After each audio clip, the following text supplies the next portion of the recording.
Okay, gentlemen, you both receive your instructions in your dressing room. Okay, right here is good. Right here is good. I want a good, clean fight. Obey my commands at all times. Above all, protect yourselves at all times. Let's go. Terence Crawford again fighting not just an opponent, but the critics, the business of boxing, as he would simply tell you, the constant haters, those who try to debase his credentials, questioning who has he really fought instead of looking at how he fights, what it looks like when he fights.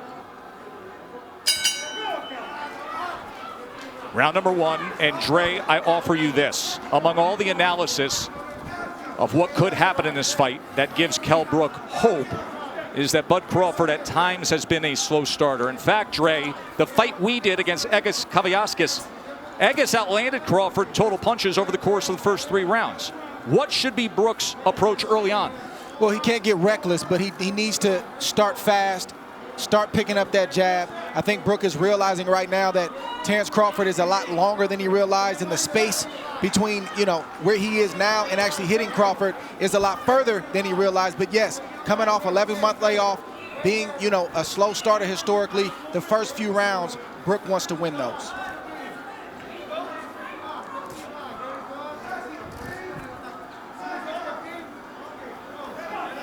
But it looks like Brook is playing Crawford's game now. He's watching, he's studying, and I don't think he can outthink Crawford.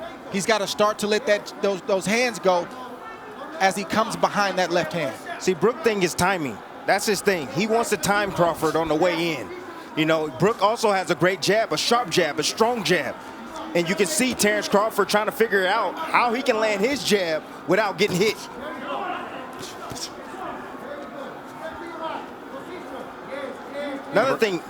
Another thing, Crawford typically comes out in the southpaw stance, but he came out in the right-handed stance, probably to confuse Kell Brook. He has power in either hand, Crawford. He has finished guys, whether it is orthodox or southpaw, but in recent years we have seen plenty of Crawford, mostly in the southpaw stance, and wildly effective in doing so. Here he comes out as a righty. And there is that jab from Kell Brook as he goes to the body against the champ. Brook jabbing extremely well right now, not just to the head, but as you just saw, also to the body. There he throws the right hand behind it. Brook has a brilliant 1-2. It's automatic. It's his favorite combination, but his jab right now is landing. He just scored with it accurately upstairs against Crawford. And that's what it's about. It's about breaking the timing and the rhythm of Terence Crawford. And you have to do that with your jab. Set it up. The power hand, which is the right hand for Brook. Crawford looking to close that gap as he goes southpaw for a moment, doubles up the right-hand jab, and then comes with a left. Good exchange here as he switches back to righty.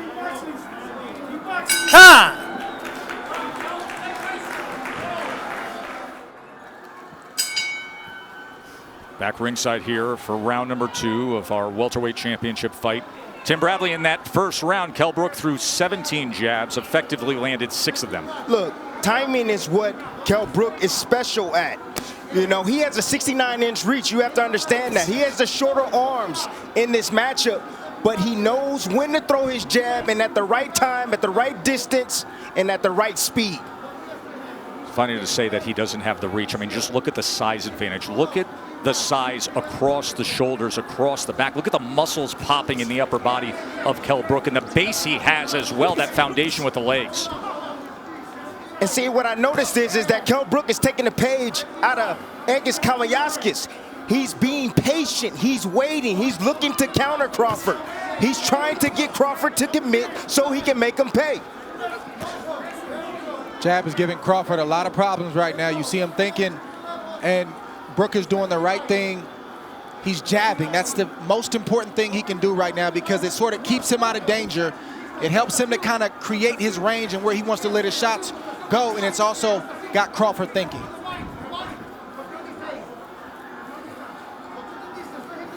The fight's going to get interesting if Crawford is able to make adjustments. I've seen Brook have a great plan A. He's got a great boxing ability, but when fights get deep and there's time to make adjustments, like in the Spence fight, I don't see him make that adjustment. We've seen Crawford do it in the past. He's going to have to do it right now because plan A, Brook has the advantage. Spence fight happened in May of 2017. That was the last time Brook fought at this 147-pound limit. He was fighting brilliantly, and then Spence got to him with the power and scored an 11th round TKO with a broken left orbital bone suffered. You also want to see how Brook takes the shots of Crawford as he starts to land clean, flush shots.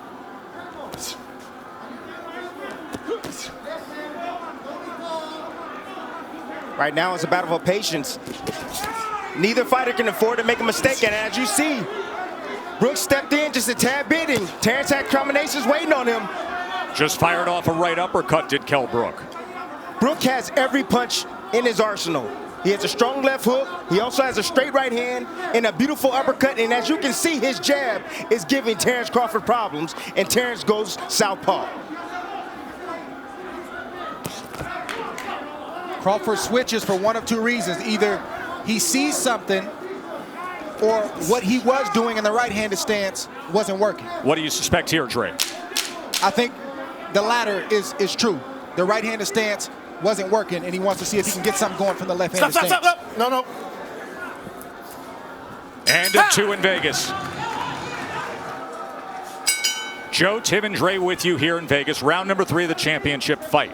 According to CompuBox, Bud Crawford opponents land just 21% of their total punches. That is number 1 in the world among welterweights. So far tonight, Kell Brook is landing 36% of his punches against Terence Crawford. So don't think that Kell Brook is worried about Terence Crawford going southpaw. He's not worried about that at all because he's used to that. He comes from the English gym. He's used to seeing switch hitters in his gym, guys that switch from orthodox to southpaw. It's nothing to him. You mentioned the Ingle gym. That is the veteran British trainer Dominic Ingle, who has trained Kell Brook since the start of his career. But Ingle opted out of this world title fight due to COVID concerns because Kell Brook trains in the Canary Islands for training camp. Ingle did not want to travel and then have to quarantine nor come to the United States. So instead, Carlos Formento is the trainer in the corner of Kell Brook. First time they've ever worked together. I'll tell you one thing that the southpaw stance has done. It's taken the jab away from Kell Brook. You see he's not landing his jab consistently anymore. Well, when Crawford turns southpaw, he's not even throwing it. That's what happens. That's what turning southpaw does. But it does allow you to land a right hand like Brook just landed on Crawford right now. The right hand hands free. can be the best weapon against a southpaw. And of course, when he is in that lefty stance, you will see that right hand of Bud Crawford, as it is right now, hanging right over the front of Kell Brook. Listen, Crawford has the reach advantage, but he's going to have to close the distance on Kell Brook. He told us in the build-up to this fight that Brook can't fight mid-range and in close. Right now, Brook is winning the battle from the outside. Crawford's got to slowly start to close that space. There's that right lead again from Kell Brook. Minute to go here in round 3. Pretty good start for the challenger, the former IBF welterweight champion. The guy who says he's rejuvenated. 3 fights since he lost the welterweight championship to Errol Spence. That's how Errol Spence had success against Brook. He closed the distance and started to bully Kell Brook. He started to fight him in close. Brook fought back valiantly, but he really didn't have any answers for that. See Crawford having his moments there.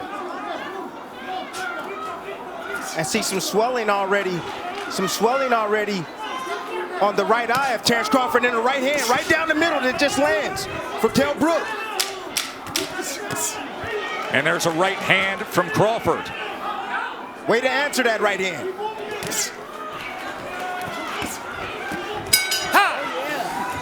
One of the youngest rising stars in the sport, Shakur Stevenson, saying he expects his good friend Terence Bud Crawford to pick up the pace here. CompuBox has Kell Brook 24 of 99 punches. Crawford 25 of 93. Shakur Stevenson will fight December 12th in this ring against Toka Khan Cleary. Shakur, the recent featherweight champion, now contending at 130 pounds, looking for a showdown for a belt here. Round number 4. Crawford has to continue to get his lead foot outside the lead foot of Brook to have success with his offense. That will put him in a safe position to let his combinations go. Beautiful right hand. And the champ gets to him. Get over here. Just like that. Get over here. Terence Bud Crawford hits the 6, gas. 7. Hey, come to me. Come to me. You all right? Yeah. Give you a chance. One of the best closers in the game. 27 knockouts in his career. Do we have 28 right here? This fight is also thundering in. Look at Crawford. Vicious attack to close it. No. And he stares him down. Okay. No. With his family here, his wife Isha, Miss Deborah, his mom, he does it again. Slow start, that boils up, and a thunderous finish here in Vegas, wasting no time in round 4. 9 devastating power punches in that 4th round, and as good of a start as Kell Brook had, Crawford demolishes him.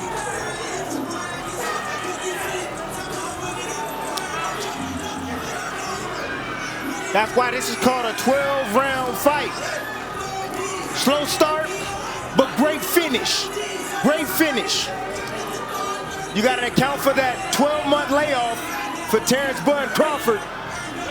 Kell Brook just said to his corner, what happened? Bud Crawford just happened.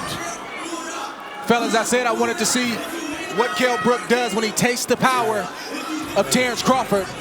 Well, we just got our answer. There it is.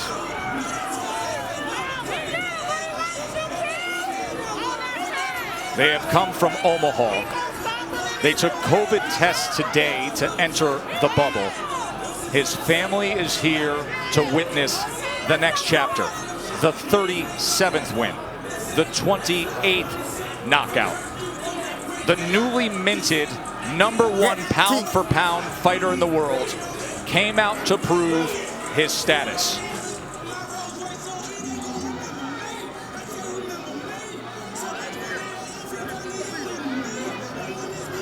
What do we say that he told us yesterday?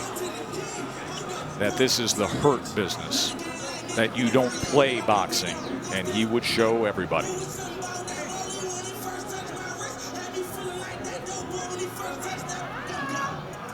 See Brian McIntyre, his longtime manager and trainer. It is a dynamic team that they have built in Omaha, Nebraska. There were many doubters early on saying, who is this young guy and who are these trainers? Well, they're top of the business right now. That's who they are. All right, guys, Timmy, take us through how he closed the show. Listen here in round 4. This was like a jab, like a right hook, right on the money, right on the button. And you see the legs right there of Brook as he wobbled back to that corner. Nice finish up right here, combination from Terence Bud Crawford. You know, sometimes your opponent can do the work for you. As you can see, Kell Brook was moving forward. He shot a jab out there. Crawford timed it over the top with a nice, short, I would say jab, hook, jab, hook type. That's the first knockdown. Remember, the ropes held him up. Boom. And you know, that shot wasn't even on the chin. That shot was right on the eye, and it had that type of effect on Kell Brook. That shows you what type of devastating punching power Terence Bud Crawford possesses. And then how he finishes. And Dre, he gets that look in his eyes. At this point, the fight was as good as done because Terence Crawford is one of the best finishers in the game. You can't be hurt like that against Crawford, especially knowing that he had a slow start. He wants to come in here and prove a point and remind everybody why he's atop that list, and that's how you do it. Once again, to your point, Tim, it's not a 3 or 4 round fight. It's a 12-round fight or less. And I wanted to see the reaction from Kell Brook once Terence Crawford landed a clean shot and we got our answer. And Terence finished the fight like he typically does when he gets a fighter hurt. In brutal fashion, Tony Weeks got in there just in time because things were about to get ugly. And Dre, did you see the feet placement for Terence Bud Crawford? When he got his foot outside with his lead foot, devastating combinations to finish the action. Miss Deborah's mom has a mask that reads pound for pound on it. The chopping right hands on the final sequence, and then the two piston-like driving left hands that came downward, that was brutal. Take nothing away from Kell Brook. He was here. He came to win. You can tell. You can see he was in this fight. I don't know how you had it, but it was about two rounds out to one. Let's make it official. Here's Mark Chinook. Ladies and gentlemen, here inside MGM Grand, referee Tony Weeks calls a halt to this bout at 1 minute, 14 seconds of round number 4. Declaring your winner by technical knockout, and still WBO welterweight champion of the world, Terence Bud Crawford! Terence Crawford, folks, is 37-0 with 28 knockouts. He's the #1 pound-for-pound fighter in the world for a reason. One more time, and then we will hear from him. How he finishes, chopping right, driving left, driving left. See ya, Mr. Brook. Head back to Sheffield, England. Take your $2 million.